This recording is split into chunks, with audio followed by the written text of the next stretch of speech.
আসসালামু আলাইকুম ভিউয়ার্স।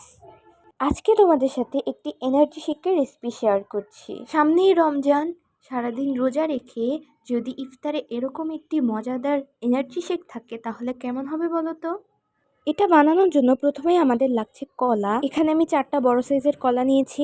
আরও লাগছে কাজু বাদাম, কাঠবাদাম, খেজুর আর কিছু কিশমিশ, 1/2 লিটার দুধ এবং চিনি। দুধটাকে আগে আমি জাল দিয়ে রেখেছি। এখন এতে এক এক করে খেজুর, কাঠবাদাম এবং কাজু বাদামটা দিয়ে দিচ্ছি এবং 1 থেকে 1.5 ঘন্টা রেস্টে রেখে দিব। কিশমিশগুলো অল্প একটু পানিতে ভিজিয়ে রাখছি। 1 ঘন্টা পর এখন দুধ আর বাদামের মিশ্রণটা অনেকটা এরকম লাগছে। এখন কলাগুলো ছোট ছোট করে কেটে নিচ্ছি।